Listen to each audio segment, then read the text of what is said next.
بسم اللہ الرحمن الرحیم۔ اللہ پاک کا قرب حاصل کرنے کے لیے فجر نمازوں کے ساتھ ساتھ نوافل پڑھے جائیں۔ جو شخص فجر کی نماز ادا کر کے اللہ پاک کا ذکر کرتا رہے یہاں تک کہ آفتاب بلند ہو جائے، پھر 2 رکعت نفل نماز پڑھیں تو اس کو پورے حج و عمرے کا ثواب ملے گا۔ حدیث مبارکہ کا مفہوم ہے، حضرت ابو ہریرہ رضی اللہ تعالی عنہ سے روایت ہے، حضور پاک صلی اللہ علیہ وسلم فرماتے ہیں، اللہ پاک نے فرمایا، جو میرے کسی ولی سے دشمنی کرے اس سے میں نے لڑائی کا اعلان دے دیا، اور میرا بندہ جن چیزوں کے ذریعے میرا قرب چاہتا ہے ان میں مجھے سب سے زیادہ فرائض محبوب ہے، اور نوافل کے ذریعے قرب حاصل کرتا رہتا ہے یہاں تک کہ میں اسے اپنا محبوب بنا لیتا ہوں۔ اگر وہ مجھ سے سوال کرے تو اسے ضرور دوں گا، اور پناہ مانگے تو اسے ضرور پناہ دوں گا۔ حدیث مبارکہ کا مفہوم ہے، آقا صلی اللہ علیہ وسلم نے فرمایا، جو شخص وضو کرے اور اچھا وضو کرے اور ظاہر و باطن کے ساتھ متوضع ہو کر نماز پڑھے، اس کے لیے جنت واجب ہو جاتی ہے۔ گناہوں اور فضولیات سے بچنے کے لیے فرض نمازوں کی پابندی کے ساتھ نوافل کی کثرت کی جائے۔ ایک تو آپ کا وقت اللہ پاک کی عبادت میں گزرے گا اور گناہوں سے بچے رہیں گے، دوسرا اللہ پاک کا قرب حاصل ہوگا اور انشاءاللہ اسی کے سبب بیڑا پار ہوگا۔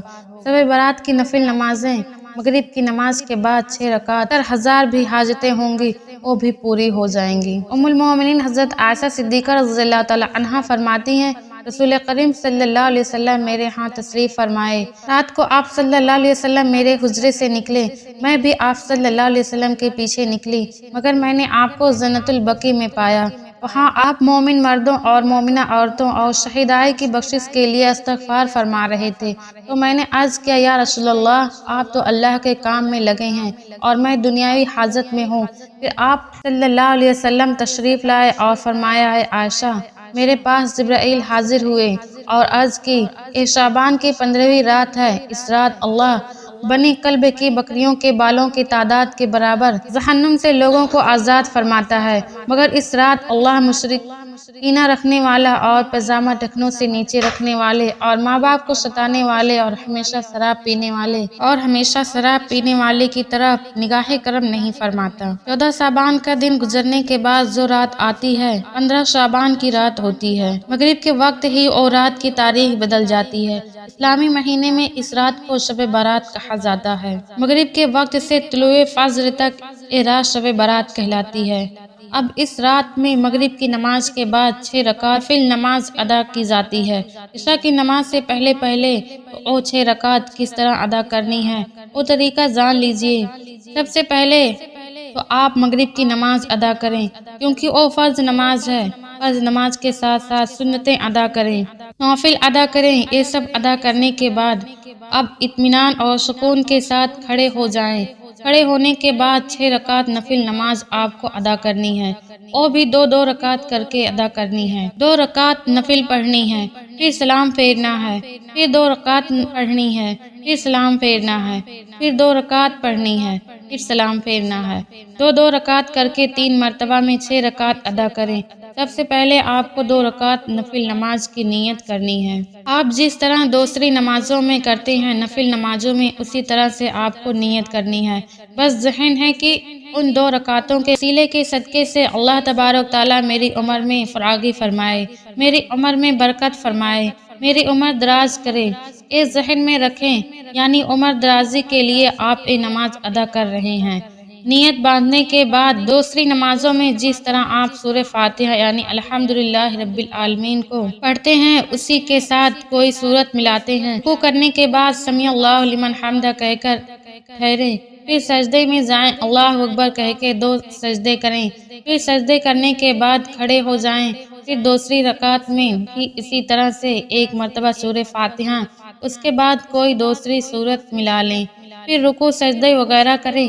دوسری نمازوں کی طرح جب تشہد میں بیٹھیں گے تشہد پڑھیں، درود ابراہیم پڑھیں، پڑھنے کے بعد آپ سلام پھیریں گے۔ یہ آپ کی 2 رکعت نماز مکمل ہو جائے گی۔ 2 رکعت نماز مکمل ہونے کے بعد 1 مرتبہ آپ سورہ یاسین پڑھیں گے۔ اگر آپ سورہ یاسین نہیں پڑھ سکتے تو 21 مرتبہ سورہ اخلاص پڑھیں گے۔ یہ پڑھنے کے بعد پھر سیدھا کھڑے ہو جائیں گے۔ کھڑے ہونے کے بعد پھر 2 رکعت نفل نماز آپ کو نیت کرنی ہے۔ اب ان دونوں رکعتوں کو پڑھنے سے پہلے، نیت باندھنے سے پہلے آپ کے ذہن میں ایک بات ہونی چاہیے۔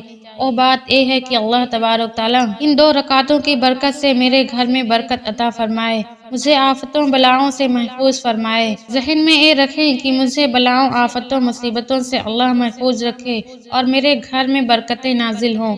کہنے کے بعد آپ نیت کریں گے، اللہ اکبر کہہ کے نیت کریں گے۔ ویسی دوسری نماز ادا کرتے ہی پہلے آپ نے 2 رکعت ادا کیا، اسی طرح سے ہر ارکان ادا کریں، رکوع سجدے وغیرہ سب کریں گے۔ 2 رکعت مکمل ہونے کے بعد آپ کو سلام پھیرنا ہے۔ سلام پھیرنے کے بعد بیٹھے بیٹھے پھر سے آپ کو ایک مرتبہ سورہ یاسین پڑھنی ہے۔ اگر آپ کو سورہ یاسین یاد نہیں ہے یا آپ پڑھ نہیں سکتے تو آپ 21 مرتبہ پھر سے سورہ اخلاص پڑھیں گے۔ آپ کی 4 رکعت نفل نماز مکمل ہو گئی۔ اب آخر کی جو 2 رکعت نماز بچی ہے، ان 2 رکعتوں میں آپ کو ذہن میں یہ رکھنا ہے کہ اللہ تبارک تعالیٰ مجھے صرف اپنا محتاج بنائے، دوسروں کا محتاج نہ بنائے۔ محتاجی، غریبی، مفلسی سے اللہ تبارک تعالیٰ مجھے محفوظ رکھے۔ ذہن میں رکھنے کے بعد آپ نیت کریں گے، پہلے کی طرح نیت کی میں نے 2 رکعت نفل نماز کی، رخ میرا کعبہ شریف کی طرف، اللہ اکبر کہنے کے بعد آپ پہلے نمازوں کی طرح یہ نماز بھی ادا کر لیں گے۔ ایسے ہی یہ دونوں رکعتیں ادا کریں گے، سلام پھیریں گے، پھر سے آپ کو سورہ یاسین یاد ہے تو پڑھ لیں، اگر سورہ یاسین یاد نہیں ہے تو سورہ اخلاص 21 مرتبہ پڑھ لیں۔ اب آپ کی 6 رکعت نماز مکمل ہو گئی۔ یہ 6 رکعت نماز مکمل ہونے کے بعد آپ کو دعائے نصف شعبان پڑھنی ہے۔ اگر آپ کو دعائے نصف شعبان یاد نہیں ہے تو آپ سن بھی سکتے ہیں اور پڑھ بھی سکتے ہیں۔ دعائے نصف شعبان پڑھنے کے بعد آپ دعا کریں گے اور دعا میں ان 3 چیزوں کے بارے میں ذکر کریں گے۔ یا رب العالمین، ان نمازوں کی برکت سے، شب برات کی برکت سے مجھے عمر درازی عطا فرما، میرے عمر میں برکت عطا فرما۔ کے بعد دعا کریں گے، یا الہ العالمین، ان 6 رکعت نفل نمازوں کی برکت سے میرے گھر میں برکت نازل فرما اور مجھے آفتوں، بلاؤں اور تمام مصیبتوں سے محفوظ فرما۔ اس کے بعد یہ دعا کریں گے، ان نمازوں کی برکت سے مجھے محتاجی، غریبی، مفلسی سے محفوظ فرما۔ اس کے بعد جو بھی آپ کے ذہن میں، دل میں دعا ہے، اللہ تعالیٰ سے مانگے، انشاءاللہ ان نمازوں کی برکت سے آپ کی تمام حاجتیں بھی پوری ہوں گی اور اللہ تبارک تعالیٰ آپ پر رحم و کرم بھی فرمائے گا، برکتیں بھی نازل فرمائے گا۔ دعا ہے کہ اللہ تعالیٰ ہمیں اس رات عبادت کرنے کی توفیق عطا فرمائے اور اپنی بارگاہ الہی میں قبول اور منظور فرمائے۔ آمین ثم آمین۔